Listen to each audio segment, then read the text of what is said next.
Hello, lads and ladies, and welcome back. It's Sunday, the 23rd of March. Myself and Jake Tong are live to cover 6 Sky Bet League One games. In the week, we had a managerial sacking and what? You call me by my full name. What's going on, Benjamin Knapman?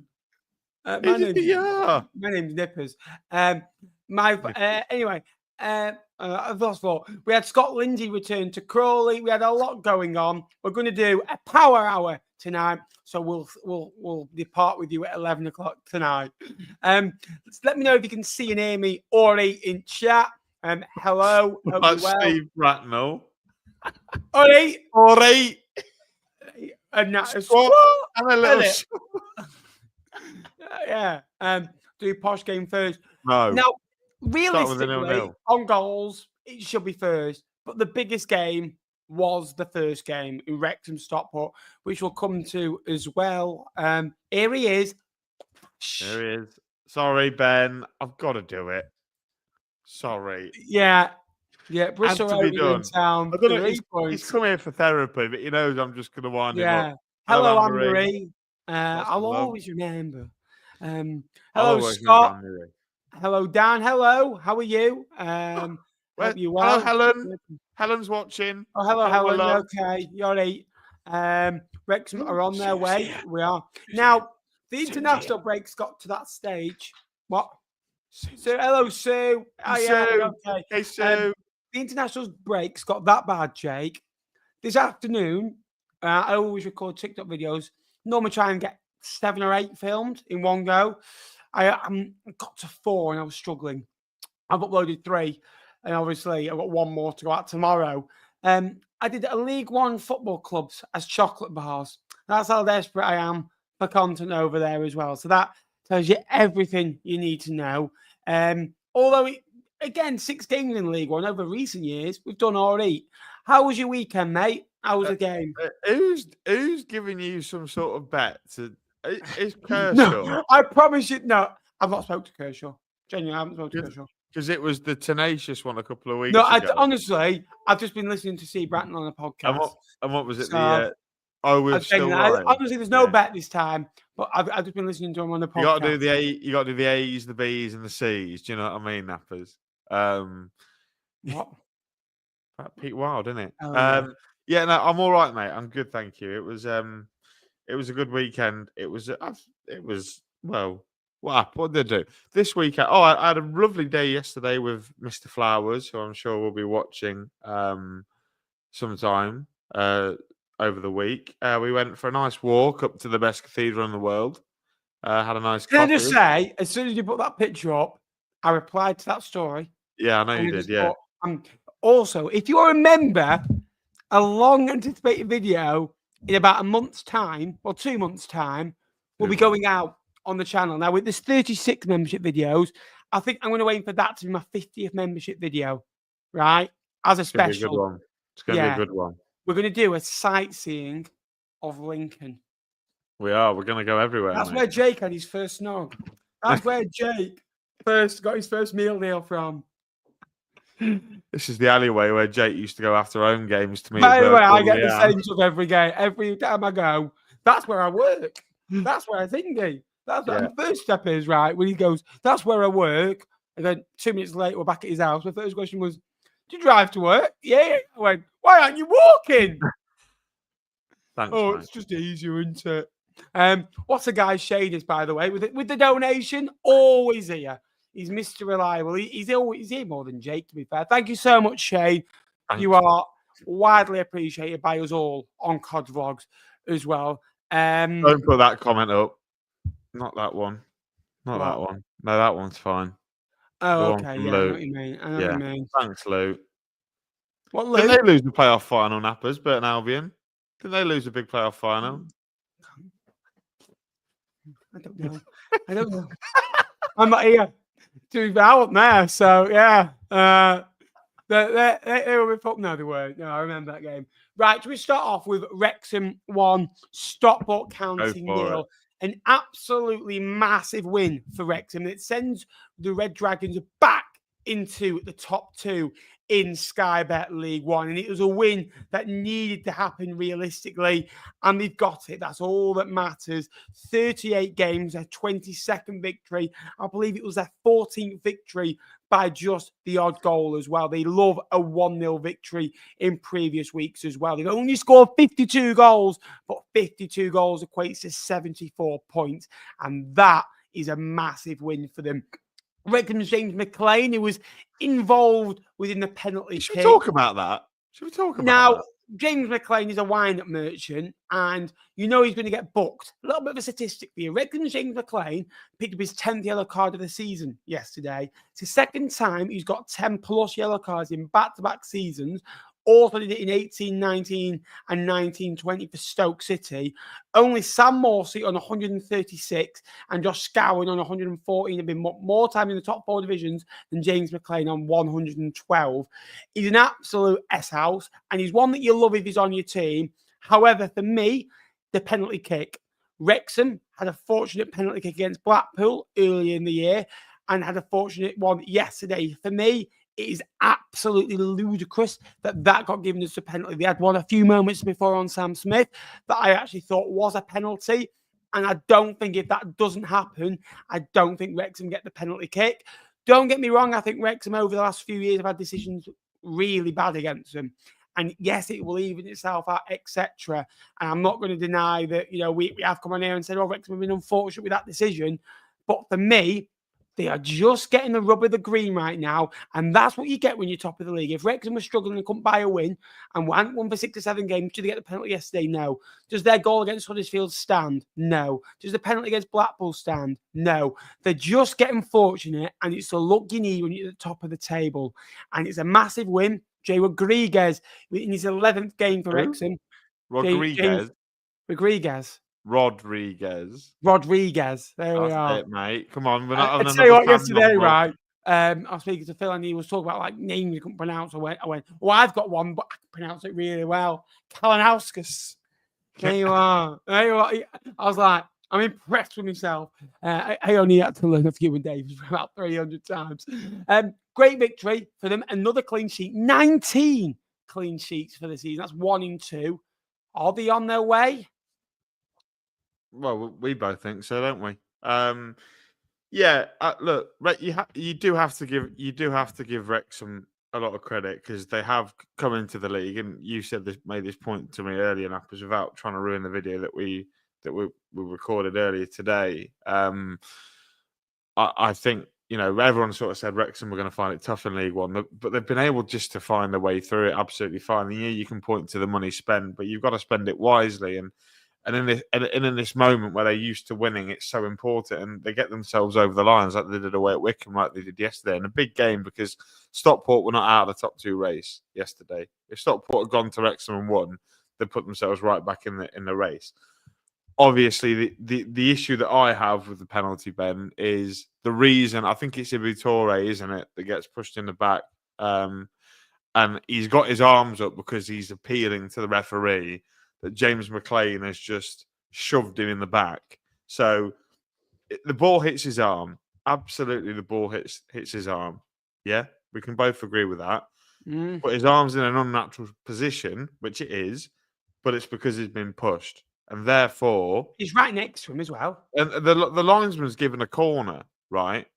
And I don't think the linesman was going to give a penalty until James McLean went over and basically just shouted it at his house down. You ever heard of the three little pigs and the wolf blew his house down? Essentially, James McLean was the wolf that blew that little piggy's house down yesterday. Honestly, it's disgraceful. I mean, you'll have seen it, Nappers, and sometimes we love it, sometimes we don't love it. The way players speak to officials, and look, I know obviously, Fleetwood players have been bad at it sometimes. Lincoln players have been bad at it sometimes as well. It's part of the game that we really need to eradicate because these are. We saw it so many times under Fergie when he was at Man United, just getting in the officials' heads and things like that. James McLean was in that linesman's head yesterday, and they forced him to sit. He's in your head, yeah. But I mean, you have to give credit to Wrexham for the win, but also you have to look at it from a Stockport point of view, where they felt they probably could have walked away with a point had the referee, perhaps had a little bit more metal than they've had a lot. They've had. You said earlier, Nappers. You said they've had a lot go against them, but Wrexham, when they need the decisions to go for them, 9 times out of 10 they do. And that whether that's because of that's pressure, American investment. I don't know what it is. They've got away with a couple recently. Let me just come in there. I really think I agree with you. One thing I will say is, if you're in the box more times than any other club in the division, like Wrexham, get the ball forward and a gun ho, and they can pass it into the box. And that time it was a launch into the box and go direct into the front men. And that's what they do, Wrexham. They get the ball back to front very quickly. And it's not always a long ball and direct ball, but you're going to get more penalties. You are going to get more luck of the green that aren't penalty kicks.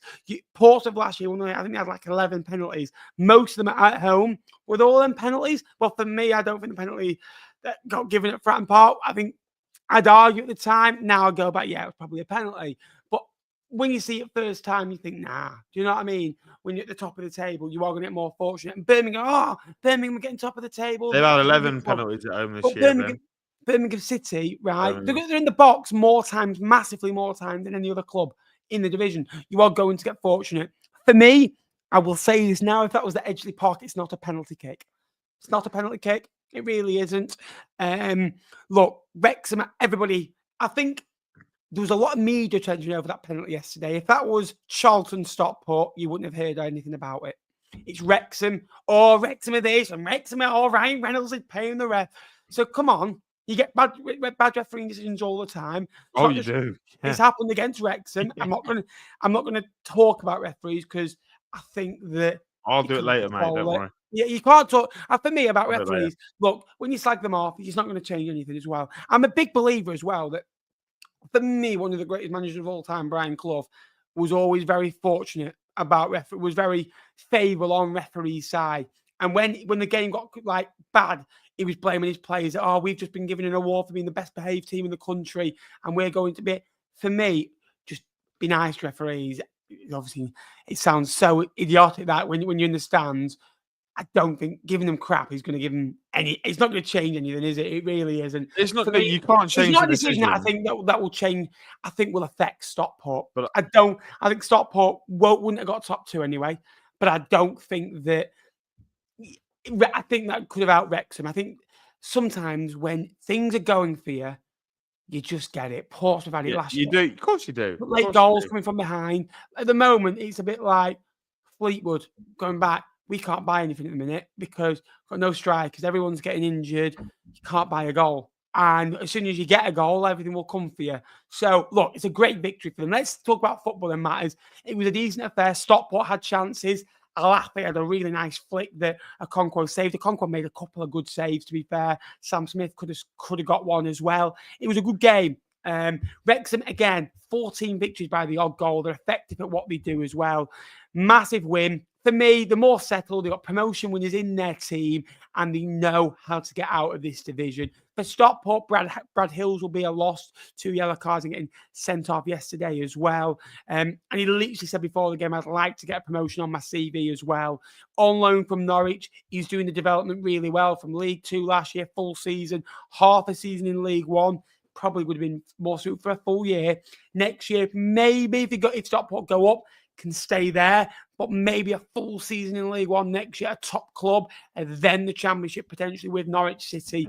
You never know as well. For me, it's a massive win, and it will, for me, send Wrexham up. We've got some tough games from the end of the year, and we could be seeing back-to-back promotions at Lincoln, and but no Jakey Tears this time.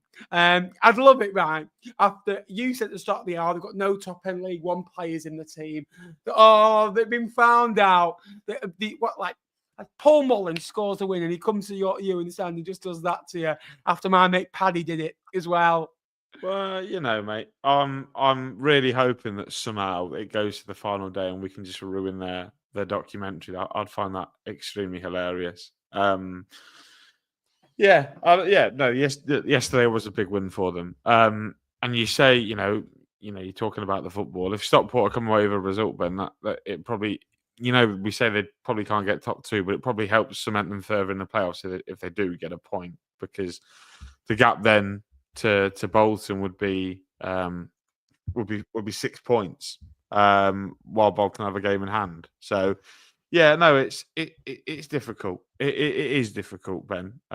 Thank you, Ricky. I appreciate that. Thank you very much, Ricky. Although really I'm sure that will probably be spent on Wetherspoon's pizza, rather than a pint. I'll buy a pint when I come to Lincoln. Don't worry. Thanks, mate. You can sleep. You know I'm treating you to Wembley. You can. Well, hold on a minute.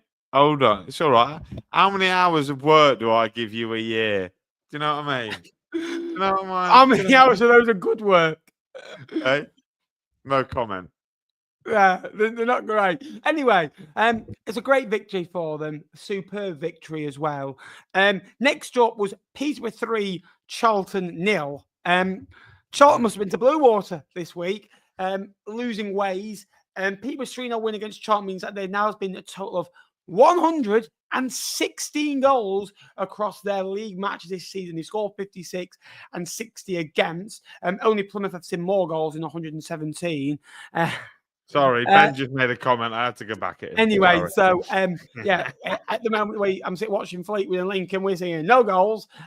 Peterborough have always been entertainers, and that's the way Darren McAntony wants to run, because he believes in, look, am I going to get more value for my players if we win 1-0 or if we win 4-3? It's going to be 4-3. At times, you're going to lose more games being that way, being more open, but they are suited to that. And look, this Peterborough side, we're about to get going at some point, and they have done. They've done really well. They've won 4 of the last 6. They've really improved in recent weeks. A great result over the local rivals. They threw at Wembley, a decent point away at Bloomfield Road. They won away at Huddersfield that really started it. To be fair, before that, they drew away at Stevenage, which is a good point as well. Halted Stevenage from getting 3 points and Jake's bet as well. A massive win over Charlton as well. They've got Kwame Poku back back in the 11 as well. Hughes, Ado and Mothersill, on the score sheet as well. And you look at it now as a Peterborough thing, you're talking a lot more positives, aren't you? They are now a massive 9 points above the drop, where you thought, oh, this side, is it going to go down? They are more solid now, been a lot better away from home. I think they'd lost 10 out of the previous 11 games. Now they are unbeaten in the last 3 or 4 games as well. And now they can hunt for a top 12, finish the 5 points off with a game in hand, finish the season strong, potentially upset at Wembley. Great victory for them. Talk Peterborough. We need to talk positive on Peterborough first. Might be hard for you, but I thought they were No, it's not hard for me, mate. It's not hard. They are a great watch. When Peterborough are on it, they are slick. They're brilliant, aren't they? Look, I can give Peterborough praise when they're not diving to win penalties to get promoted, to win promotion. But I mean, that's a bit pot kettle, isn't it? When Brennan Johnson just goes down too easily in the box. No, mate. What are you on about? Do you not get the meme there? Yeah, of course I do. Yeah. No, Posh were outstanding. I agree with you, Ben. I actually think it's since they beat Wrexham, ironically, who we were just talking about, their season's just completely taken off, isn't it? They went to Huddersfield and won the Cambridgeshire derby. They are, yeah.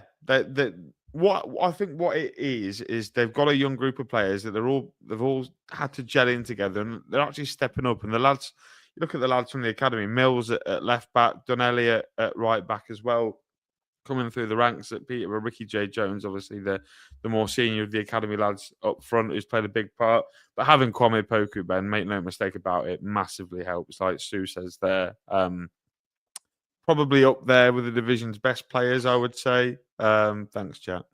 I would say in terms of his attacking output before he got injured, they were massively well. They were nowhere near the strife they were in beforehand. And since he's come back, him and Malik Mothersill, he actually stepped up. Abraham Ado obviously getting his first league goal since his switch from Harrogate Town. I believe he's ex-Charlton as well, Abraham Ado. So it would have been nice for him to score against his former club. But like you say, Ben, Peterborough, when they're going, when they're at the best, are free flowing. They are, honestly, it's good. It's so good to. It genuinely is. Abraham Ado, did you just say it would have been nice to score against his former club? Abraham Ado was at Charlton. Yeah, he scored. Yes, I know he did. I thought you said it would be nice for him. No, he did score. It would have been nice. It would have been nice. Yeah, no, he did. He did score. Well done, lad. Well done. Yeah. It's a bit like our FaceTime selective here. And Yeah, you can't catch me out. Sorry, I'm just going to scroll on Twitter like this. Sorry, Ben. Maybe don't wear glasses next time I FaceTime you. So I can maybe see be you a bit actually more paying attention. entertaining. I wasn't on Twitter actually. Another opportunity. I think we have to credit. I won't discuss what app you're on because, yeah. Sam Hughes, he's had a massive impact at Peterborough. Ben, don't you think? Since coming in, him and Teo Idun, he didn't play yesterday. Obviously, after being sent off. I think it was away at Cambridge, but Mothersill stepped up. Sissoko in midfield, I think he looked a really good buy. Jesus Christ, that's a big dream. He looked a good buy. Obviously, he's had a spell. Go on. What did you say? Thursday. You're thirsty. Mm. We'll get Bob on. You haven't missed the Blackpool discussion. Don't worry, the next. Oh, fantastic. Ben, I heard you're really looking forward to that. No, it's a great victory for them. We're not on about them. We're on about Peterborough. Come on, we're on about Peterborough. Great. Charlton next, anyway. Great. It was a good win for Posh. Really good win. They're turning into a decent side, and I think if they can carry this momentum going into next year, then we're looking at a team that maybe could be talking about getting back in the playoffs and that sort of conversation, rather than just being a mid-table like they have been this year. So, yeah, good win for Posh. Unfortunately, Charlton. I think was it you who said after they lost 4-2 away at Rotherham, they have got that in them. Was that I spoke to someone? Yeah, I said they have got the odd slip up in them. Yeah. When you talk to so many people, knowledgeable people in League One, you they all merge together, and you kind of think, was it Jack? Who else do you class as in that category? Well, you're not in it now. No, obviously, like people like Josh talks football. Josh talks EFL. Josh talks MLS. You mean? Yeah, Josh talks MLS. I had a chat with him about 2 or 3 weeks on the phone. He rang me up. We had a good hour's chat. And then obviously yourself, Jack Kershaw and stuff. So yeah, they have Charlton, but this run of form has been brilliant. Charlton have still won half their games. They've only lost 10 games. They've still got 66 points. It's a slip up that I think that's top 2 over, but I think their next aim is to solidify the playoff spot. But their next spot is to get as many points away from 7th place, and they are 6 in front with 8 games to go. They've been strong at home, and they've got a proportion of their games at home left. They've got Huddersfield, Lincoln, Northampton, and then Burton Albion all to come to the Valley. They are big games. Win 3 of your home games, maybe draw 1, you're going to be in it, and then get something away from home. Your next aim is to make sure you're at home. Second leg, we saw what a difference that made in those legs against Doncaster Rovers, where they went away, won on the Sunday, then played on the Friday night. I think they ended up winning on penalty kicks. Who did? Charlton. I thought you were about Doncaster. No, Charlton beat Doncaster in playoffs. And then obviously they beat Sunderland. Patrick Bauer scored that late goal. And this side does remind me of that Lee Bowyer side. They're not exactly perfect. They're not exactly the best side on paper, but there's a real togetherness brewing. They know the roles. Speaking of Brewers, there's one in the chat. Brilliant. What? Speaking of Brewers, there's one that's just popped in. Yeah, Nathan Jones is very like Lee Bowyer, very passionate, very animated, very intense for short-term success and to lead it to long-term success. For me, it's still been a fantastic season for them. It's still a long, long way to go. Losing 3-0 to Peterborough, losing 4-2 away at Rotherham, and losing by a couple at Birmingham this year, that is it for them. Been realistically, they've been absolutely outstanding. Other than that, 1-0 to Birmingham. That's my bad. But they've had good victories, and I think Peterborough will probably feel that justice was served, because I remember Macaulay Gillespie scored an 89th minute winner back in February, in the middle of February, and not long ago. It seems like a lifetime ago, where Charlton won that game of football. But I think the one good thing about Charlton this season, and I actually kind of was looking into their results. Why are they successful? And for me, it's the number of late goals that they get. And it's as simple as that. I think they've gained something like 10 points from the 84th minute onwards as well. I was Sounds like Pompey, mate. Leighton Orient, I actually saved this. They scored in the 92nd minute to beat Leighton Orient, 96th minute to beat Shrewsbury at home. Thierry Small, remember that one. They got a late point away at Barnsley, where there was 2 late goals for both sides. a 71st minute a winner away at Bolton, so you can kind of see the latter stages of the game. That's right. And 90 plus minute equaliser against Wrexham. They obviously won against Southend late on as well, 4-3, to be fair to them, in like the 120th minute. Beat Peterborough 2-1 and then beat Leyton Orient 2-1. So just in the league, that's 2, 4, 5, 7, 8, 10, 12 points in the league. And that is the difference where Charlton were last year in the league and where they are now. Without those 12 points, Charlton, between the minute of 0 and 75 have probably been, round about where Blackpool, Leyton Orient and Reading are. But because of their late character in games and getting points on the board that as an outsider you don't see, they are showing character and they're basically doing exactly what you need to do, turning draws into wins. And I think Blackpool can find inspiration from that. We're going to come to now, and I'm going to let you start me off. Super victory away at Sixfield for the Seasiders. They have been drawing a few too many games this season, really, but their 13th victory for the Seasiders in a 2-0 win away at Northampton. Happy hunting ground, winning 3 on the spin at Sixfields for the first time in Blackpool's, 38-year history. I tried to get us to go tangerine and white on the old scoreboard below us. You wanted amber, didn't we? Your mate. Yeah, we settled for amber. This is proper amber, by the way, David. I know you just joined. What can I say about this, Ben? Ashley Fletcher, he's getting back into some scoring form, isn't he? That's a massive help for Blackpool. Obviously, they were short of goals, but him coming in and scored a couple of goals recently.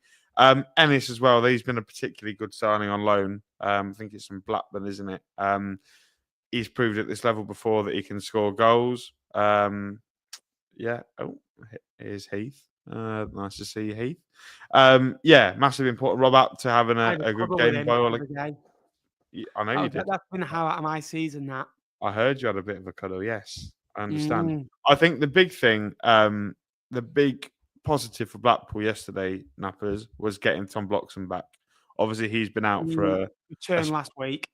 Yeah, but he played more. He made a I get that. He made a massive difference off the bench last week as well. Yeah, well, yeah, exactly. Tom Bloxham coming back into the team, and all of a sudden they're starting to win games again is absolutely no coincidence because he's quick, he's powerful, he can finish, and he was a really good acquisition for 300 grand. It shows really good value in the market. So, yeah, it was a good performance from Blackpool, and like you sort of said about Blackpool, then they're perhaps drawing too many games, which has just stopped them. If they, they were so good at Bloomfield Road last year, Ben, and they won the majority of their games at Bloomfield Road last year. They've just drawn too many games there. If they can go and make Bloomfield Road a fortress next season again, Blackpool have every chance of getting themselves into the top 6 conversation. So, it was a really good win for them away against the Northampton team that have picked up recently under Kevin Nolan. They got the draw with the best team that League One is ever going to see in Birmingham City before the international break. Fleetwood were literally in League One last season. Eh? Fleetwood were in League One last season. I think show some respect. Yeah, and we took 6 points off you, so you can't be that good. I mean, I'm not being funny. One was for mistaken identity, and one was excuses. Come on, Nappers, you're better than that.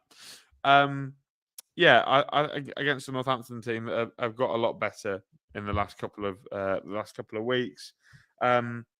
I think it was a really good win. Like I say, Tom Bloxham coming back, Josh Onomer as well, getting some minutes, Jordan Gabriel, CJ Hamilton. They've got a strong squad. They've got a really good base for next year, I think, Blackpool. If they can get in a decent left back and maybe, I think Blackpool need to add defensively rather than offensively, because you look at the options that they've got. If they can get Niall Ennis back, they've got Fletcher, Sonny Carey, Albie Morgan, Evans, and Apt to provide particularly good attacking output. It's just defensively, I worry about Blackpool a little bit. Ollie Casey, will he attract suitors from the Championship in the summer? Potentially. He's had a really good season for Blackpool. Need a goalkeeper, need a right back. Baggett will go back to Ipswich, and I thought, and Coulson, whether he's good enough to be a leading left back, I'm not overly sure. So, I think Steve Bruce has got a big job, but certainly he can take inspiration, like you said, from Nathan Jones to try and turn them into a decent team next year. Because ultimately, Blackpool, ever since coming back into the league, have fallen short. And, they'll be looking to get back to the Championship because they were a handy side that first year back in the Champ, weren't they? They were a good little outfit. Strong at home, really good atmosphere. I really like Adela Fire. I think he's outstanding for them as well. I think watching against Bolton, I thought he was the best player on the park as well. And obviously being on commentary as well with here on BBC Radio Lancashire for like the radio for like the hour before and then half an hour after, you hear a lot about the local teams: Morecambe, Accrington, Blackpool, Blackburn, Burnley, Fleetwood, and Preston are the 7 clubs that BBC Radio Lancashire cover. And you often hear good things about Adela Fire, from those that report on Blackpool.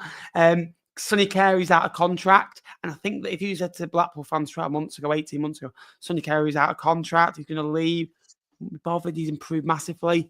Is it one of those things where his contract's running out, all of a sudden performances improve? How many times over the years have we seen that with different players? Yeah. A great victory for them. It's a great clean sheet as well. For me, Blackpool 7 points off the playoffs. They'd have to win all of their games. Got to be flawless, yeah. For me, Blackpool haven't been brilliant this year. They haven't been bad. For me, I really like Steve Bruce. I really do. I think that very softly spoken, very nice guy. Came out of Dwight Gale's. He's not the same Dwight Gale that missed out all over the bar. Man City. He's not the same Dwight Gale that nobody really knows. And here you are. Blackpool actually just lost one of their last away league games, winning 4 of which. A superb run for them. They were poor away from home last year. They were the speed camera of League One. They've improved that as well. Look, their last 4 victories have all been by the scoreline of 2+ goals away from home. And Ashley Fletcher scoring his 10th goal in a league season for the first time since 2019-20. And Newport's only win, and indeed goals, have come against Blackpool in the last 7 meetings, with last season's 2-1 win at Bloomfield Road, which was one of Blackpool's very few defeats at home last season. That Peterborough, I think, beat Blackpool last year. I think there was one more. Peterborough won there twice, didn't they? Because they won. Yeah, they won in the semi-finals. They did. Portsmouth didn't win there last year. I think they drew 0-0. Drew 0-0. Blackpool were down to 10 men, though, weren't they? I think Blackpool Jordan Rhodes got sent off. Yeah. I remember that. 9th of March, remember that. Blackpool have won each of their 3 last away games at Northampton. Right. Scott Lindsay time. Now, in the week, I was at the gym at the time, and it seemed a common theme: leg day, gym, managerial sackings, because it's happened the last couple of weeks. We've had Harold Clark, we've had who else? Rob Elliott. Rob Elliott, and there was one early in the season. I think it might have been, I tell you it was John Brady at Northampton. So that's, again, that wasn't sacking though, was it? That he walked away. Yeah, well, a managerial departure where you're shocked. And for me, I was very surprised at this, although results haven't been good. He was sacked. Look, let's talk records here. And I went through the record in the league. Record in League One with Scott Lindsay is 1-3, drawn 1, lost 3. That's 1.42 points per game.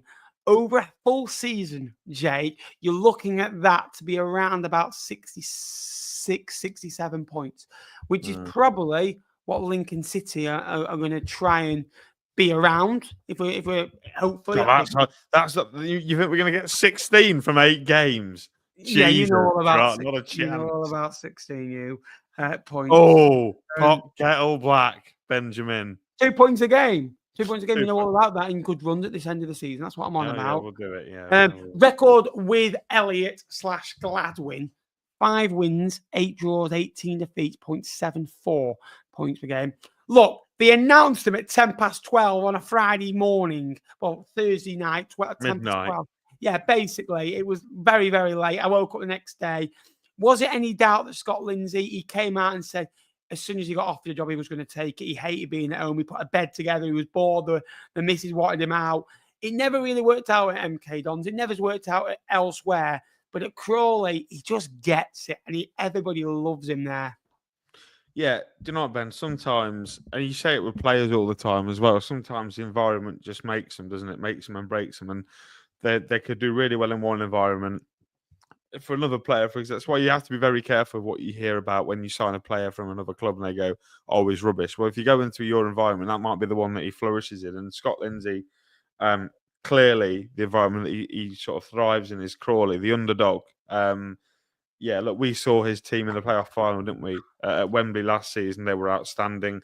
You saw how they dismantled an MK Dons side that were the clear favourites to not only get promoted last year, but also to win the playoffs when they were pitted together. I think it was 8-1 on aggregate, wasn't it? Over the two legs, it was a 3-0 win at home and a 5-1 win away from home. Because the game on the Monday got postponed. Yeah, look, Crawley don't have a massive chance, but I think Scott Lindsay going back in there makes me think more positive about Crawley potentially staying up than what I did a week ago. Well, this is what I mean. Yeah, no, it was God, what was I going to say? It just fits like a glove, doesn't it, Scott Lindsay? And you could see it in the post-match reactions afterwards. Like, he was just so happy to be back, and he was fist pumping and joining in with the crowds. I'm not sure what my horrific take was about Wrexham being found out. We'll see on the final day, won't we, mate? You're going to get so much abuse in 6 weeks' time. You don't help yourself. Bring it on, mate. Bring it on. That's why everybody likes me. This is why I get you on.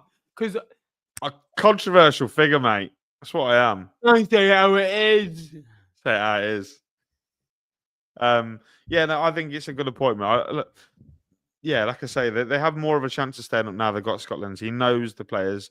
He knows what the club are trying to achieve. And going into next year, Ben, if they do get relegated, Scott Lindsay's on a 3.5-year contract, I think it is. Not that you'd back Crawley to come back up automatically, but you feel like Crawley are in a much better place to come back under Scott Lindsay than they were under Rob Elliott. Under Rob Elliott, the way they were going, you had a fear of a little bit like Carlisle, Forest Green. Whereas, with Scott Lindsay at the helm, a proper manager, you'd imagine will have a big say in recruitment over the summer. I imagine that Crawley are going to be in a much better fitting next season for it. Can I ask, do you think that he's come back on a promise? Do you think that a comeback things have got to be a little bit different to how I ended? That you can't just take the role. Look, I love the way he went over to Jeremy Kelly, and he went, "Oh, here he is, the best player in the world." Yes and no. I think obviously at Crawley, you're never going to have the biggest budget in League One or in League Two. So I'm not particularly sure. I'm not sure he's going to get backed, but I think he wants more of a say, potentially in the recruitment.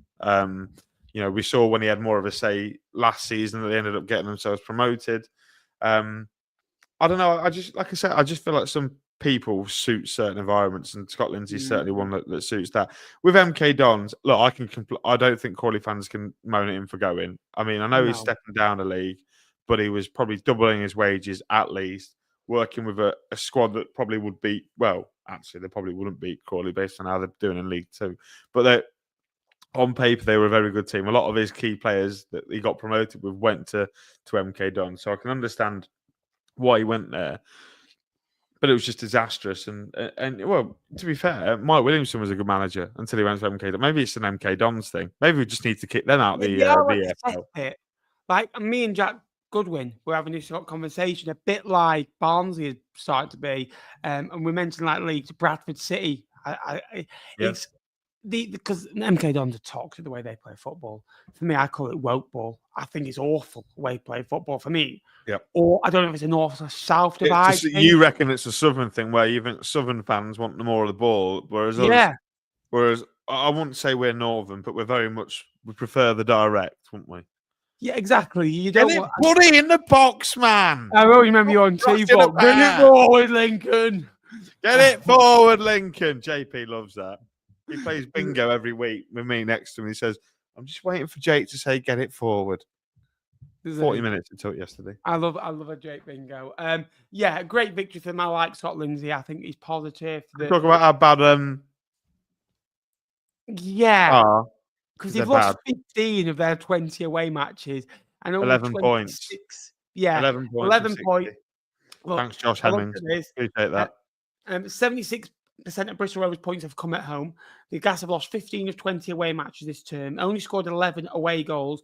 Stevenage just aside, just one above them on 12. They've been flat. And Bristol Rovers over the years have been Good at home, away from home, poor. To be fair, they were poor at home at the start of the year, and they've really improved on that as well. I just don't know what to make of this Bristol Rovers team because Calderon's improved them, but the mentality, I don't think so. I think that Calderon, if he's going to do something long term, it's going to have to be given 2 or 3 years and a massive clear out, really. That I think key characters in big moments, they're very crumbling. Look, I did the chocolate bar video before and I put them as a flake because they're nice on the outside when you open it up, but as soon as you get It's a laid nice in, colour, isn't it? it is a nice colour. It's good on the outside. You Good think positive, marketing. but it just flaked. It is flaky, and I was going to put them as a Galaxy Caramel because they've got a soft underbelly and you can get through it so easily. It's so poor. It really is. It's what do you think the big difference is, the home and away for them? I genuinely think it's the mem, Ben. I really do. I think at the mem when they are tenacious, wrong use It's of not the me word. that said that word. When they get on top of you with how close they are to the fact. And what I like about the mem is, Ben, the fact that they're standing on win. both. Well, no, we don't always win. That's not. We don't normally lose, is what I'm saying. You watch us lose there next year, and I'll get it in the neck from Ben and Charlie. But the people next to the side of the pitch are stood up rather than sat down. I don't think that makes much of a difference. You wouldn't think, but like just when you're stood up, there's more of them, and they feel a lot closer to the pitch. And when they're sat down, do you know what I mean? Like, I think the atmosphere at the moment when they get on top and they get an early goal is genuinely one of the best atmospheres in the league for one of the smaller grounds. But when they go away from home, no idea. They just lose a game plan. They go weak. I don't think injuries are helping them. They've not really got a fit centre forward at the moment. I think that they had to rely. Well, Martin's maybe out for the rest of the season. Ruel Satori was away on international duty, although he was useless last week. And Ollie Dewsbury is the third choice. I think he went on international duty. I think he's Wales or Northern Ireland under 21. So, they got one fit central midfield. They played Isaac Hutchinson up front yesterday, Ben, which for me is slightly problematic. Promise is injured all the time, isn't he? Thomas is injured, yeah. Reindorf, no idea what's happened to him. They signed him, and all of a sudden he's gone missing. So, yeah, I'm worried. I am worried, and what I don't think is that Calderon is quite. I think he can become it, but I don't think he's quite the main man. I don't think he can go in there and start throwing his opinion around yet. If he keeps them up, then maybe he can. But looking at it, Burton game in hand, 6 points behind. I think Bristol Rovers are going to stumble over the line rather than earn safety because I think Burton had such a bad 6 months that they're going to be beneficial of that. So yeah, I think once he's done that, maybe he can throw his weight around. But until then, people are going to question Calderon certainly. Absolutely. And Bembo Sports. Hi, guys. Crawley fan here. Couldn't believe when I saw Scott come back. I think it was 5 or 6 more wins. I believe under Scott, the players do too. Yeah, they will do. Look at the play. I don't think they ever believed under Elliott. For me, if Scott Lindsay was there all season, I think we could be talking about a different Crawley side. If but some maybes.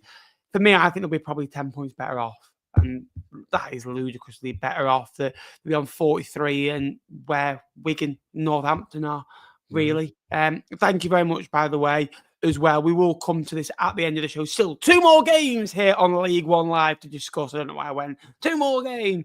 If you could like and subscribe to the channel, we're so close to 17,000 subscribers now. So if you're not subscribed, go down below and just hit me a subscribe. That'd be very much appreciated. So in the words of Steve Bracknell, so a little like and subscribe.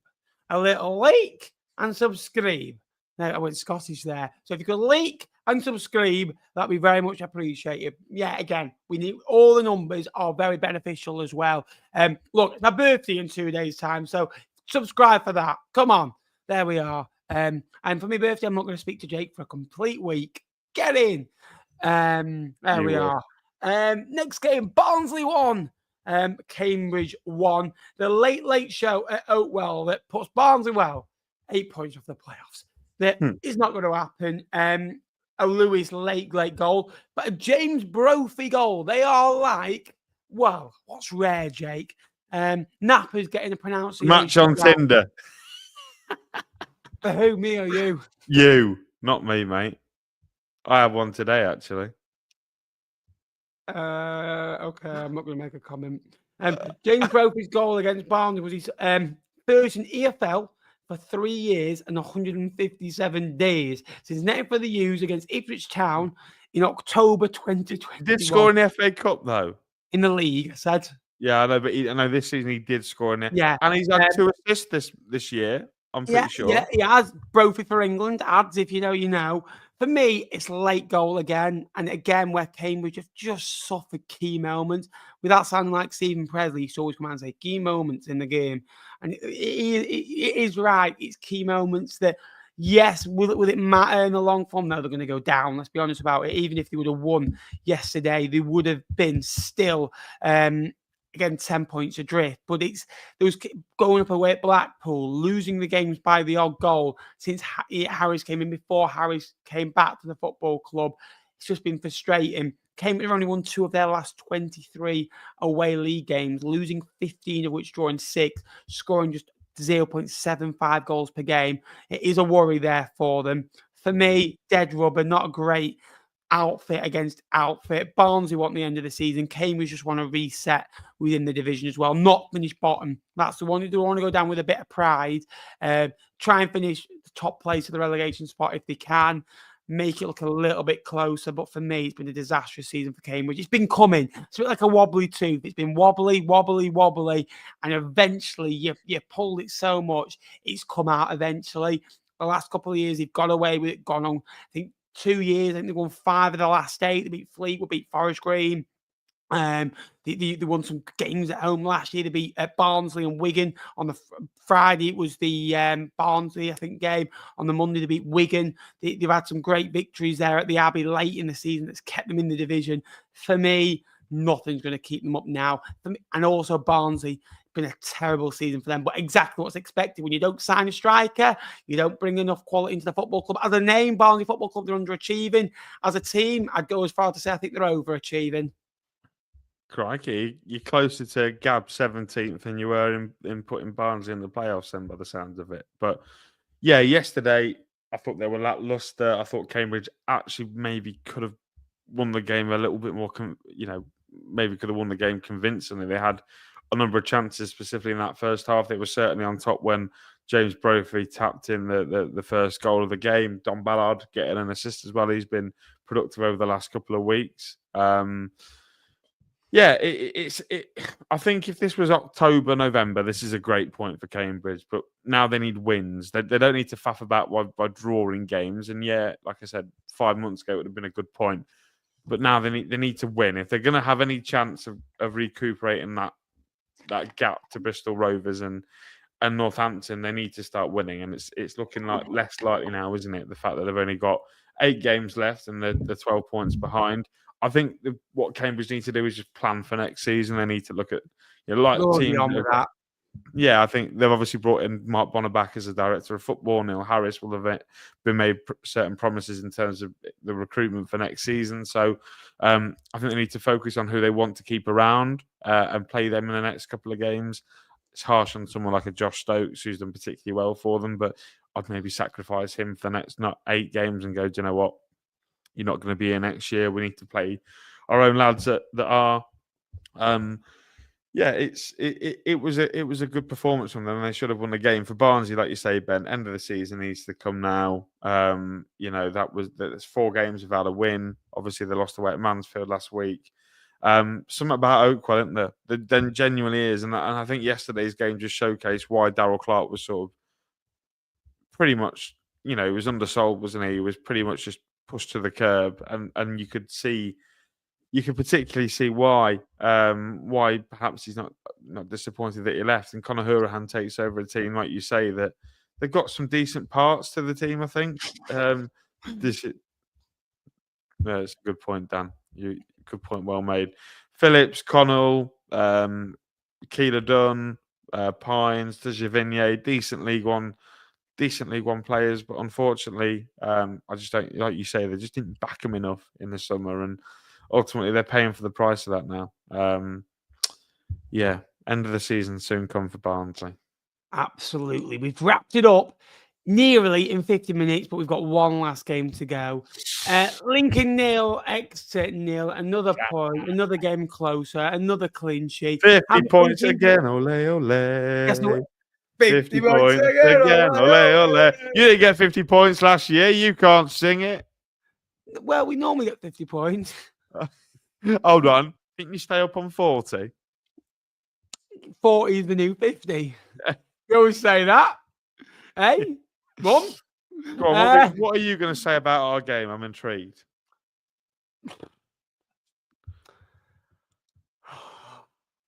I think it was one of the best 0-0 games I've ever seen. Genuinely.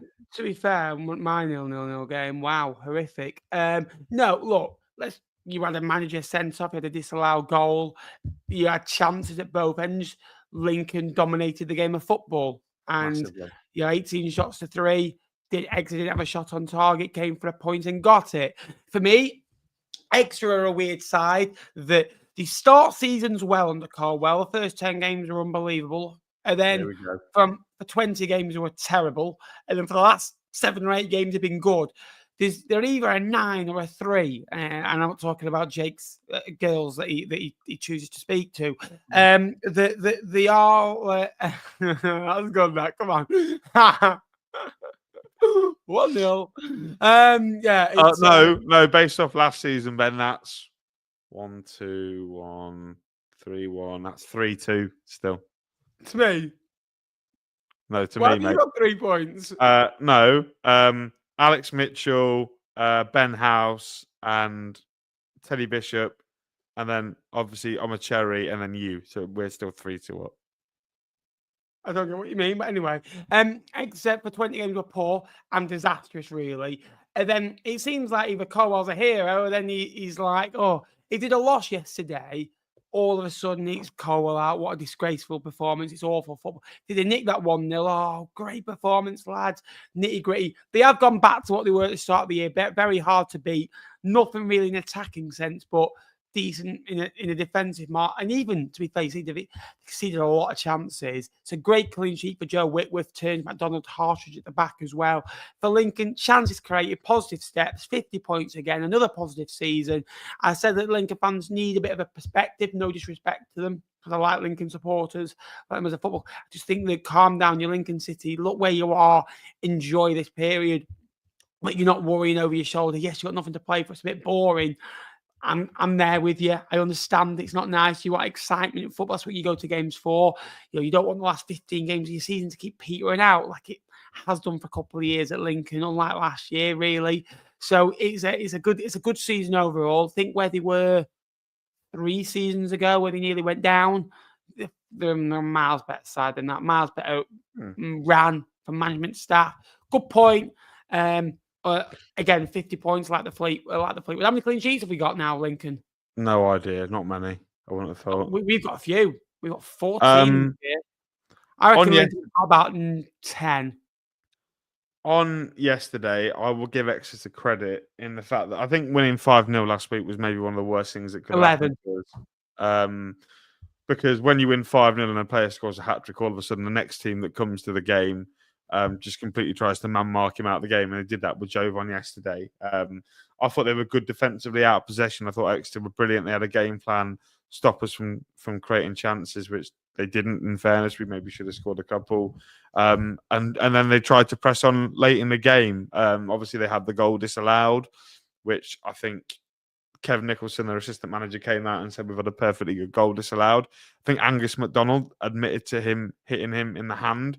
I think it's a little bit unfortunate, really, because his hands are right in front of him. They're not in an unnatural position, but it hits his hand, and therefore the referee gives it as a free kick. There's also silly decisions made earlier in the game. I can send you the screenshot. There's a clear and obvious penalty for a handball from Ed Turns in the penalty area, which he doesn't give, but you know, we got one for us at the end. We didn't get one for us earlier in the game. But you look at the stats, we deserved to win the game. I thought we were good. Made chances. Colo was good. Rico Hackett in the 10 was decent. Dom Jeffries on the left with Sean Rowan, I thought were outstanding.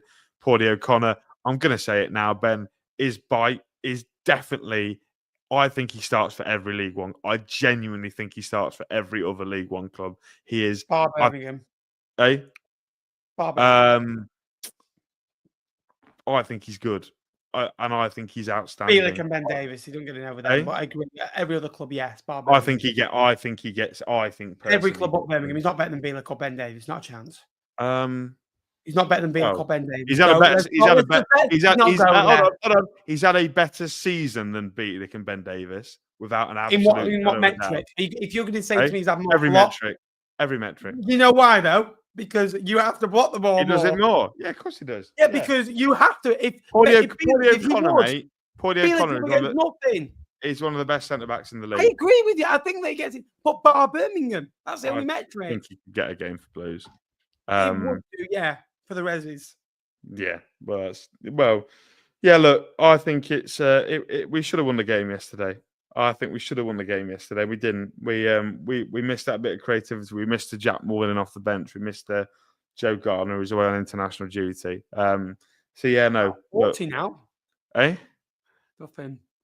It's disappointing. It is. It's really disappointing. But you know what? 50 points. We're in League One again next season.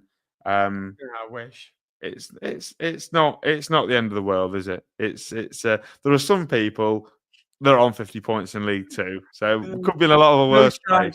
Mate, yesterday, right, when me and Phil said it in commentary, right, Kobe Moore for debut start, Owen Devonport making his 4th or 5th start for Fleetwood, right, and we brought the experience, and Phil went, yeah, Louis Marsh came onto the Hamden's experience, making his 11th appearance for Fleetwood, and he's like 17th in English football. Oh, mate, just get to the end of the year. Right. Q&A, get some questions in, but we need to do predictions. We do need to do predictions, so get your questions in. I want to see flooded of questions about football, life, anything. Get them in below as well. Subscribe, please get that subscribe. We're currently on 16,728. Let's see if we can gain 2 subscribers before now the end of the year. Come on, subscribe down below if you haven't already. The good thing is with this show, because there's 6 games, there's another 6 games with an international break. So that means another League One live. Get in. There we are. What does it? I thought there was going to be a League One live on Wednesday after Jake went, oh, there's 5 goals. And Rotherham scored in the 95th minute as a consolation. So I was like, oh, God, that's not happening. I wanted a week off. I don't think any of us got any points for that.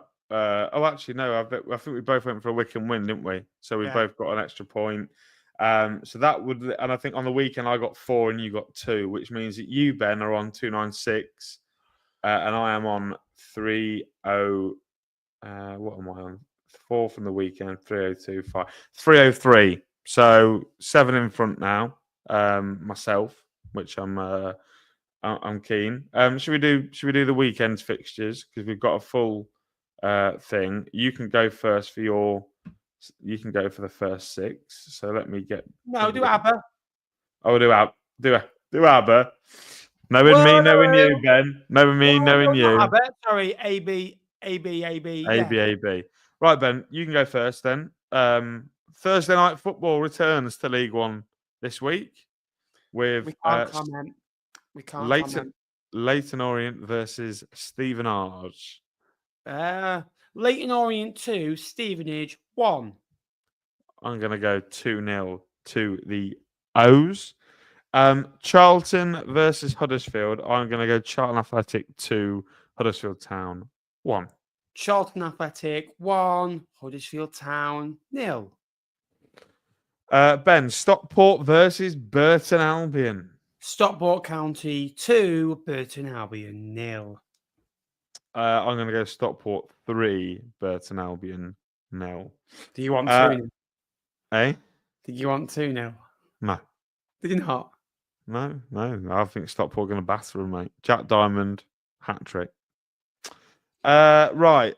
Blackpool versus Bolton for me. I'm going to go Blackpool 1, Bolton Wanderers 2. Blackpool 2, Bolton 1. Interesting. Blackpool got a good record. Ben, Bristol Rovers. We have to do it in the stream at some point for anyone that's playing tick along. Versus Mansfield at the Men. Do you reckon people play bingo to our shows? Definitely. Yes. Next week, play bingo at home. Make a grid at home, right? I'll tell you what, Ben. I'm going to make a grid for you, and you can make a grid for me. All right, then, next week. And we'll tick it off. See who gets the most. Okay. Go on. What was the game? Sorry, you've this computer. Mate, you are worse than Jack Ward, honestly. No, don't mention his name. Bristol Rovers are playing Mansfield, Ben, at the moment. He's too good for me now. He's Championship, I believe, too. I what's going to go 2-0. I haven't done a score yet, mate. Bristol Rovers 2, Mansfield 1. I'm going to go Bristol Rovers 2, Mansfield 0.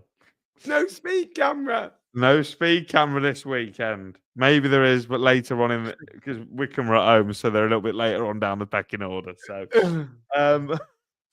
Cambridge Northampton. I'm going to go Cambridge 1, Cobblers 1. Cambridge 2, Cobblers 1. Rotherham Ben versus Crawley. Don't care. Rotherham 0, Crawley 1. I was gonna do that. So I'm gonna go Rotherham. What? I'm gonna go Rotherham 2, Crawley 1. Me for Exeter Wrexham. I'm gonna go Exeter 0, Wrexham 1. Exeter 0, Wrexham 2. Wigan versus Barnsley. Ben.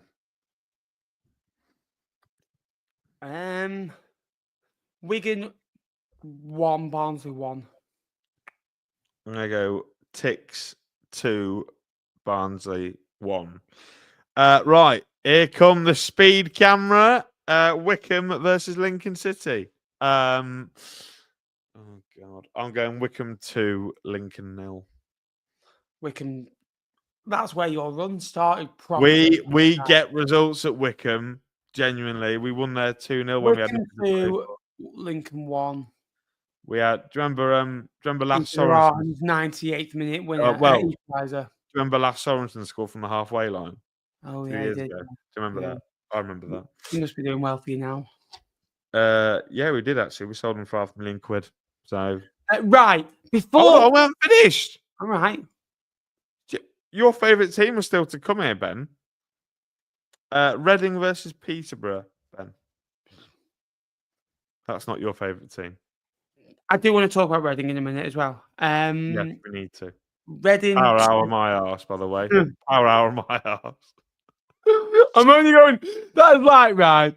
When me and Jake, right, we went out about 2 years ago when we just started becoming friendly, right. And I finished work at 10 o'clock, right.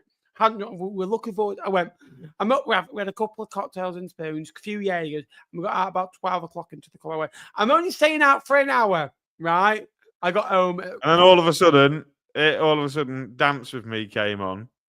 Shut Up and Dance With Me, and all of a sudden we're there till 5 a.m. Good night, that wasn't it? Was for you, mate. Yeah. Don't know what you're on about.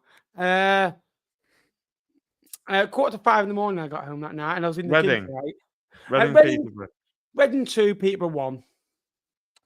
I'm gonna go Reading 0, Peterborough 1, and then finally. What do you say? Reading 1-1. No, 0. Reading 0, Peterborough 1.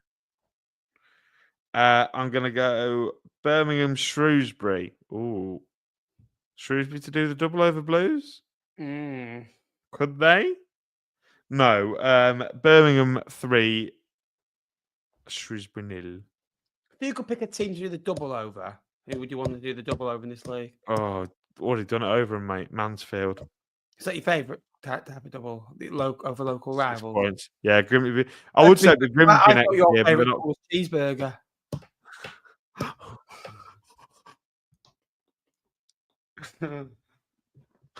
Love you. Yeah, you need me. Just remember that. You need me. Birmingham Shrewsbury, Ben. Birmingham 3, Shrewsbury 0. No, right. You can have that. I'm going to go 2-0. No, I'll go 2-0. Go on. No. They're the rules. You said 3-0. I'll say 2-0. You watch. They'll be 2-0 up and they'll get a penalty and they'll bloody miss it. You watch. Just you Good watch. lads. David's laughing at 3-0. I could have said 5, David, to be honest. You're that bad. And Stockport are that good. So, obviously, apart from one lone player. Any other scores? That's it, mate. Right, That's 12 Reading. games. Do you want to start? On what? Reading. Do I want to start on Reading? Mm. I don't want to start on the whole No, population I of think Reading. that they've been basically given a wind-up, haven't they, till the end of the year, that they've got to get a new ownership in. And I must say the EFL have dealt with this Reading situation remarkably well. Like, you must say, ludicrous, absolutely ludicrous, that a man has been able to buy a football club that 6 months prior that he got failed for buying Hull, to be buying this football club. And over the last 2 years, he's regularly not paid tax. He's regularly not paid the players. He's regularly not paid the staff. He's regularly he had the training ground taken off him, didn't he? Nearly, I think. Or did that happen in the Wickham end? tried to buy it, didn't they? Did it end up going? No. No. So they nearly lost the training ground. They've lost key players in key areas. That they built a squad that have been remarkable, by the way, for the football club. You talk about legend at the football club. These lot over the last 2 years have been remarkable. As for a football club that have gone through tough times, have got good results. Last year they got deducted point after point after point, and Ruben Sellers did a remarkable job. They lost the gaffer in October time this year after being in the playoffs, and I think that they've been outstanding ever since that they've changed manager as well. Been up there, and I genuinely hope Reading survive. There's 42 days left. It looks bleak for them. You don't want to see what's happened with Macclesfield and Bury. They happened to Bolton. Yeah, Bolton nearly happened as well. And for me, it's disgusting. There's been no coverage on Sky, no coverage on that. If it was Wrexham or if it was a fashionable football club where they can get clicks and views, for me, it's all about that. It's not about saving a club. It's a community club, a big fan base as well. Ex-Premier League football club of what? 9 or 10 years ago, 11 years ago, in the Premier League at 2012 as well. Not 10 years ago. They lost the playoff 12 final. years ago then. 12 years ago then. They were in the Premier League. But they were in the Championship playoff final. They've been in the top 2 divisions. There should be more staying on there as well. They've had so many false dawns. Unfortunately, it doesn't look like anything's going to change, and it's a worrying time. You almost feel, though, it's not going to happen, or nothing like that will ever happen. A bit like Fleetwood last year. I thought, we'll be all right. And then when it happens, you're thinking, crap, basically, it's going to happen. And that, I think that with football clubs, you can go, you can't imagine a world without a Bury. You can't imagine a world without a Macclesfield. Macclesfield have 3 promotions and a playoff final for Macclesfield. They've been lucky to have Rob Smethurst, who's an unbelievable owner, by the way. He's a great guy. Whenever I've met him, fantastic bloke. And obviously, Robbie Savage has gone in as well and done his own thing and done well. Bury slightly struggled as well. I just think it's looking bleak.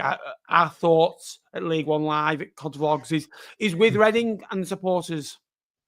Yeah, look, my mate Dean, who I went to uni with, is part of the movement which is trying to get Dai Young to leave the football club. You'd have seen pictures of him with get Dai Young out and flags of the like. So look, not only just for him, but the people that I know that support Reading. I've got a lot of friends and people that I meet that are Reading fans, and I've had many good away days with Reading. Actually, quite a couple. I had a real soft spot for them when I was at university, going to a couple of games with them. So yeah, Reading are a football club that are an absolute pillar within their community. Bit like you, but few. What are you trying to get at, Nappers? Like in the community. No, I said pillar, not pillock. Bit like you. So don't try that with me, smart boy. They're a pillar of the community. The people of Reading rely on having a football club that are doing well. And you can see when Reading are doing well that the Mad Stab, when they get it going, is a particularly fierce place to go. When they were in the Championship, it was a really tough place to go. They used to beat the big boys in the Premier League on a consistent basis. What they're going through is not very nice. And I can imagine as a supporter of a football club going through that. And, we know how much, Lincoln and Fleetwood consume our lives, Ben, on a daily basis. Reading fans are the exact same, and they're going through absolute hell right now. We go to work every week to go and watch our clubs on the weekend. Reading fans are doing that, not knowing that next season they might not be having a club to go to. So I have to commend every single Reading fan that that's still going. Under the Oystons at Blackpool, they protested to try and get the Oystons out. By the looks of it, Reading aren't going to have a chance to be able to do something like that because the EFL are giving them such a short deadline. Yeah, it's a horrible situation in what they're living, and we can't let football clubs go to the wall like this. You're meant to have tests, fit and proper tests, so that people who want to get involved in football prove they have the funds. And all of a sudden, this Dai Young fella, who's chasing him? Are the EFL doing anything apart Nothing's from been done. They're releasing a statement every And also 5 working days. Matt Morecambe are in the same situation as well. Yeah, they're not doing it. I struggle. They're not helping out, and the EFL are this board, which we're all part of. Whilst we're all competing against each other, we want to make sure we're all still there because league status is important. You ask the clubs out of the EFL who have been out of the EFL. You ask Scunthorpe, you ask Chester, you ask Oldham. You asked, Stockport were there. You asked Wrexham. You asked teams like Grimsby, Bristol Rovers, Lincoln, whoever it is. Fleetwood, well, maybe not Fleetwood because it was the first time you got promoted into the Football League. And unlike Oldham, who are a bigger club than a certain League One club. No, they're not. But you ask fans of those, they're desperate to get back in the Football League and have a club that are like Reading, who have been, they were in the Premier League, like you mentioned. They were. They're such a big club, even for this level, Ben. They were in the Championship for years, never had any threats coming down. They're always looking up at being promoted. Think of the players they had, like Dave Kitson, and they had Steve Coppell in charge, and they had they've had some really good players. Adam Lafondra. They've had some particularly good footballers. They need helping out, and I hope for not only my friends but the whole supporter section at Reading, they need somebody to come and save them. They really do, and hopefully that happens before. But unfortunately, this Dai Young fella who's just not selling. I think the issue is that he values the club particularly too high as to where people are wanting to buy it at, and that's become a real problem because he's sitting on an asset and he's not selling it for what it's worth. He thinks it's worth an inflated amount. Sorted? No, I don't. I genuinely don't. I want them to get sorted, but I don't. What do you think needs to be done? Somebody. Dai Young needs to lower his asking price. Dai Young seems to think that he's got Reading and he can sell them for up here, right? Because they're ex-Prem and they're a big club. They've got a big stadium, nice training ground, big club at the league they're in, doing well, even the situation they're in. I think he needs to come down to here a little bit. They're not paying staff. They're not paying players. Can you imagine, Ben, if you were at work? Exactly. You're not like one day you've got through funds and everything like that. But it's not just it's not just the footballers that aren't getting paid. It's the media staff. It's the caterers. It's the ticket people in the ticket office. It's the people that are going around volunteering. Do you know what I mean? It's them people that you feel sorry for. Yes, you feel sorry for the players, right? But they've got the PFA to fall on, who pay a particular percent of their wages if they don't get paid by their club. People have got mortgages. People have got kids to pay for. They've got school. They've got school things. They've got, like I say, mortgages, rent, bills, electric, council tax. If you don't pay them bills, Ben, you end up in prison, or you end up owing people a lot of money, and your life just completely spirals. Yeah, I really hope they get themselves sorted out. I really do. I'm not just saying this because it's Reading Football Club. I would say it about Blackpool Football Club. I'd say it about Stanley Morecambe. I think this year I was very gracious after the game that we lost 4-2. That I said I really hope Morecambe survive. I really hope that the ownership is sorted there as well. And Jason Whittingham is never going to sell that football club again for the same reasons as well. And the EFL should step in and really help. And whether that's put a temporary owner in charge until it is administration, take it, strip it off. To basically say, right, is it embarrassing to basically say, right, you as football supporters have to suffer because that, I'm not going to swear, that absolute guy, that clown upstairs wants more money and he's being greedy, that he's well within his rights to do it, fair play, but come on, because he's not selling up with that football club and he's not paying the tax, he's not doing what he should do as an owner because he's had enough, and because he should have passed fit and proper persons tests, that there should be contracts signed that you're eligible. If you don't do it, you are removed as an owner.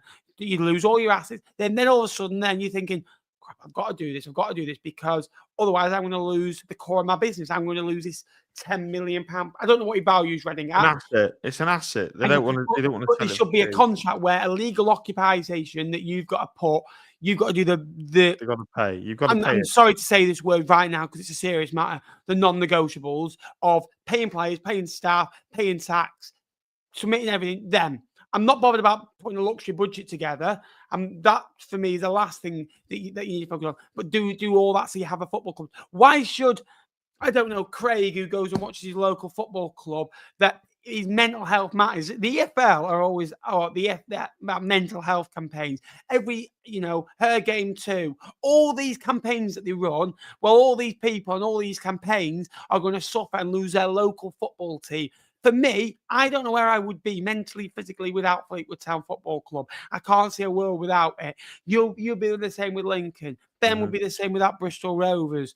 To be fair, I'd probably be quite happy to never watch them again sometimes. You are like that, supporters. You love it when you win, you hate it when you lose.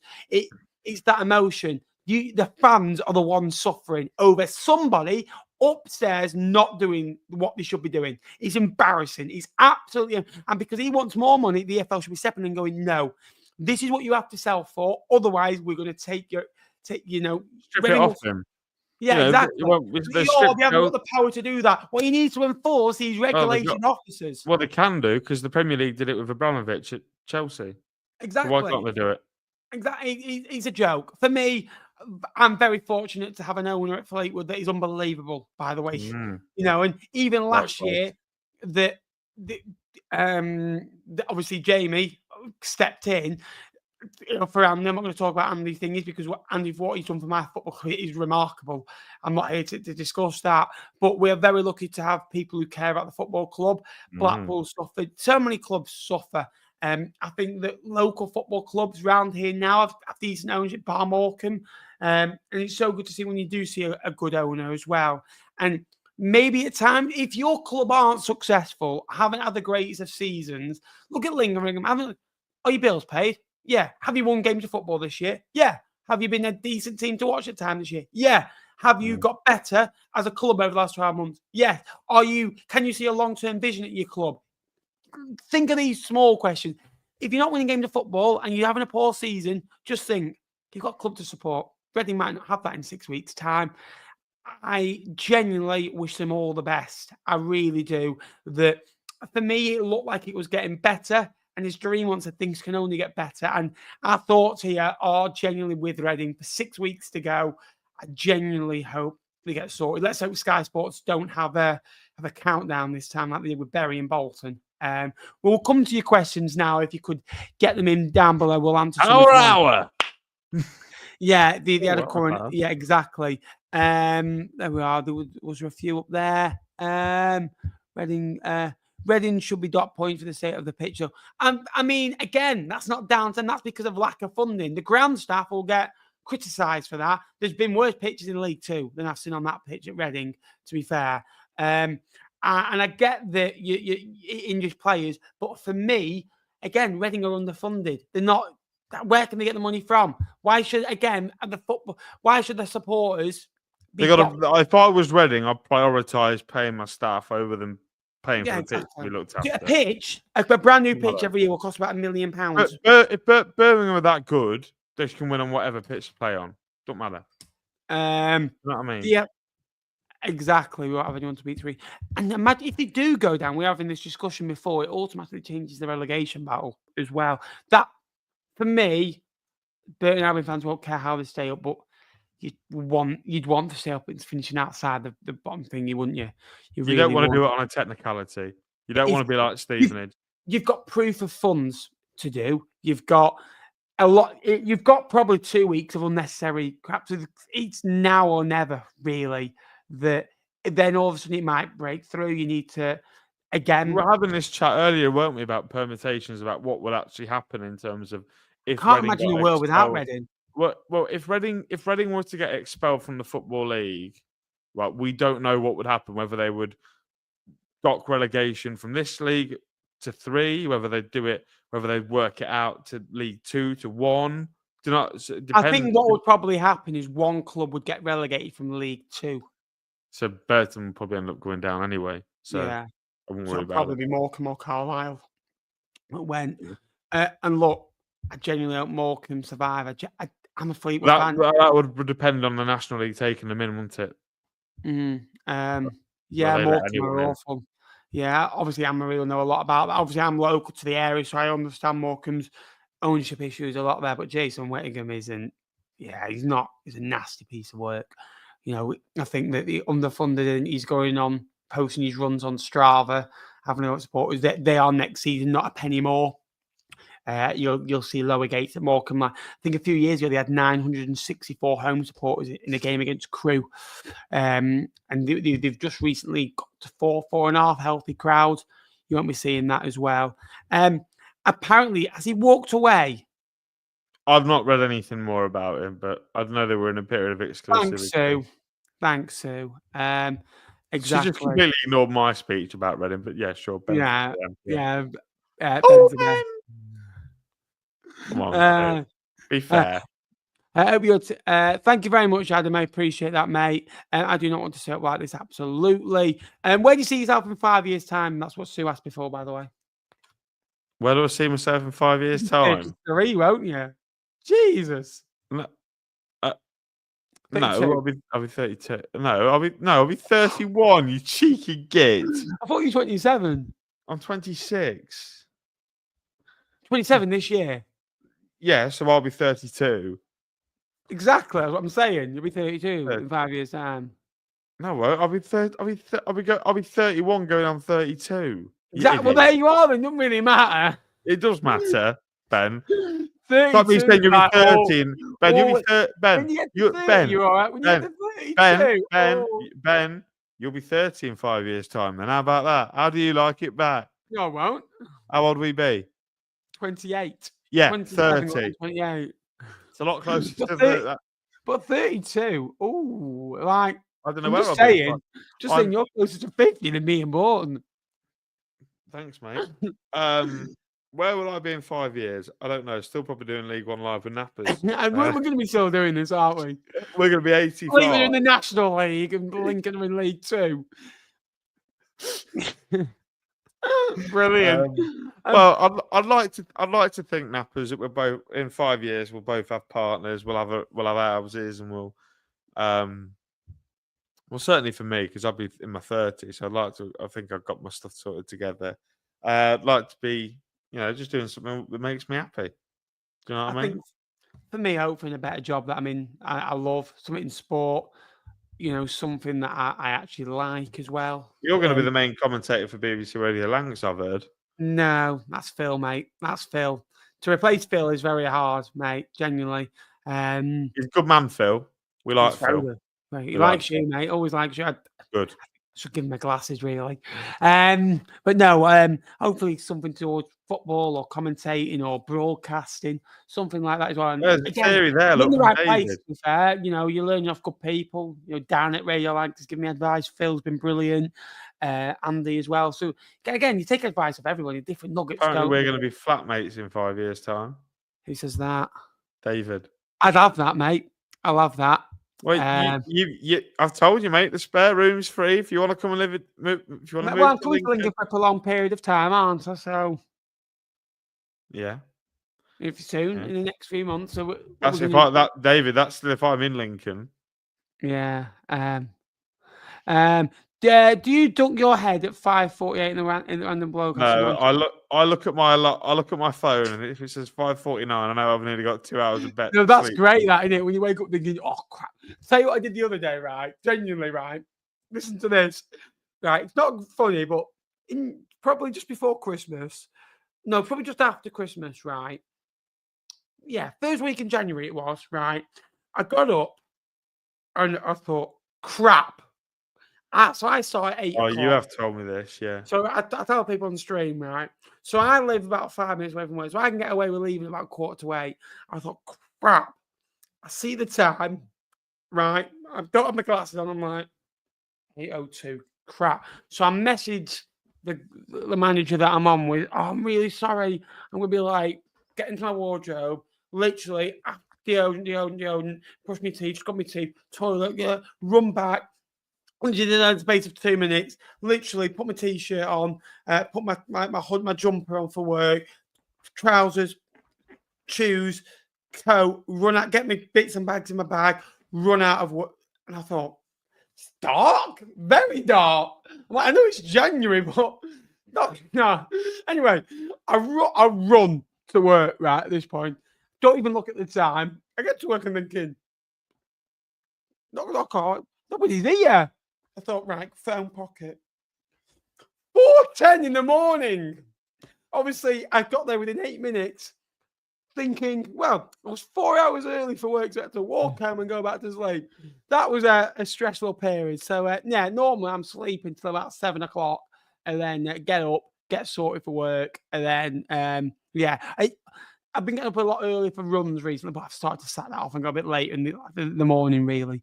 So, yeah. Come on, Jake, you know you want to. Yeah, very... Nappers will be 30 at the end of the stream. It will be. We're doing a 2-hour one at the end of the season as well for the final day. And we've got League One awards as well to come this year as well, like we did last year as well. You're making me work for this playoff ticket. If you don't want to come back and get other co-hosts, it's fine. It's up to you, mate. You're the one who got jealous when I brought. You're the one who got jealous when I got a new co-host. If it was someone that was with you last year, it would be. So you don't want me then? You want a new co-host then? Yeah. You just trade me in for as long as you don't get that. As long as you don't get your mate from Birmingham to come on. Oh no, that lad's a good lad. That lad's a very, very good lad. Thank you very much for watching. Please like, please subscribe. Go and follow Jake's Twitter. There it is. And go and give his podcast a listen. It's very good. Episode's out at 5:30 in the morning. So who's the first viewer normally? I don't know. Yeah, I don't know. But there is about 10 people that listen to it as soon as we put it out. So is there? Yeah. And my episode, you'll like this, Ben. Actually, we did an episode after the Birmingham game, after the league game, right? I think we had this amount of viewers, right, to every listen. I think to every podcast we had about 250 to 300 listens, right, for every episode. That Birmingham game, which we spoke about, we had 1,200 listens. So, yeah, thanks, Blue Noses. Hopefully, some of you stick around. But yeah, absolutely. Pop a like and a subscribe on your way out if you like. That'd be appreciated. Until next time, I will see you later. Like, subscribe, and next time I see you, I'll be a year older, which is happy birthday, Nappers. No. I don't do birthdays anymore. I don't do birthdays. Happy birthday to you. Right, we ended it. Bye. Thanks for watching.